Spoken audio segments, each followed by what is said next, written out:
in September 1921, Margaret Wintringham was elected MP for Louth in a by-election. She was the first ever Liberal woman MP.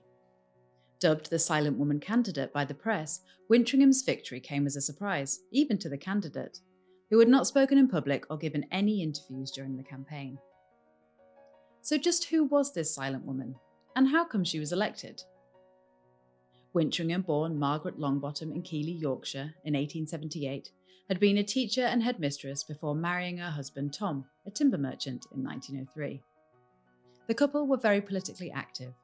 Margaret was a suffragist, a non-militant supporter of votes for women, and an active member of the Women's Liberal Association.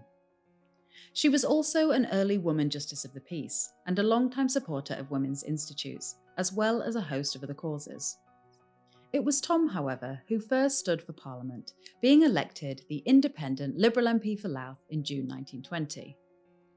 His time in the House of Commons was cut short, though, by his sudden death in August of the following year, while he was reading a newspaper in the House of Commons smoking room. He was 53. Shortly afterwards, the Liberal Party selected Margaret to stand in his place at the forthcoming by-election. But as she was in mourning, she chose not to speak in public throughout the campaign. This turned out to be less of a handicap than we might expect. Women flocked to work on her behalf, and a number of cross-party organisations endorsed her candidacy. Newspapers too acknowledged her ability, charm of manner, and high record of public service. However, they also speculated on possible prejudice against a woman candidate by the predominantly agricultural and farming electorate. It was also thought that the presence of a Labour candidate standing in Louth for the first time would split the progressive vote and allow the Conservative in. To everyone's surprise, Wintringham won the election by 791 votes, with women constituents said to have voted in unexpectedly large numbers. The headline in the Times was, "Louth renounces sex prejudice." Wintringham described it as a victory for liberalism. Conservative MP Nancy Astor, the first woman to take to the Green Benches, sent a telegram of congratulations. "Rejoicing over your victory, shall welcome you in the House of Commons." From the start, the silent candidate proved to be an active speaker in the House of Commons, where she developed a close friendship with Nancy Astor.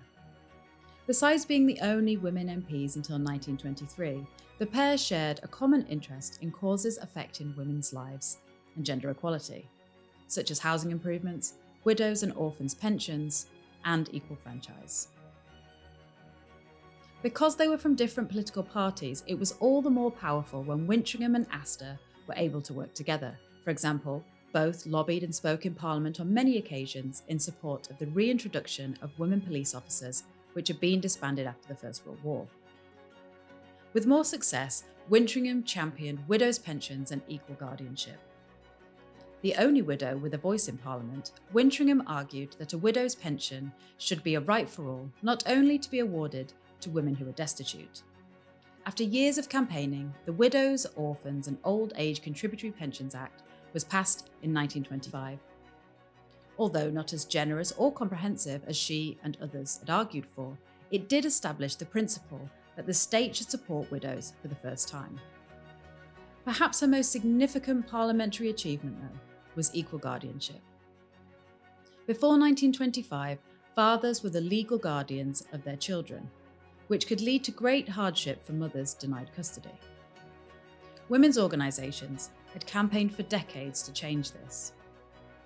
When introducing a private member's bill to the Commons in 1924, Wintringham said, "I realise I am addressing chiefly men, and I want them for a few minutes, in considering the position of the law as it stands at present, to take a mental somersault. I want them to view it from the standpoint of the woman who passionately desires the guardianship of her own child." The Equal Guardianship Act, passed in 1925, did not go as far as Wintringham would have liked, but it did enshrine into law the principle of equal guardianship between mothers and fathers. The welfare of the child was now paramount concern in any court in cases of dispute. Wintringham won 2 general elections in 1922 and 1923, but along with most other Liberal MPs, lost her seat in October 1924. She was never re-elected, but she stayed politically active in Lincolnshire, in women's organisations and in the Liberal Party, until her death at the age of 76 in 1955. The vital thing in politics, she told the Women's National Liberal Federation in 1926, is to understand the issues which are the greatest moment to the happiness and welfare of the people.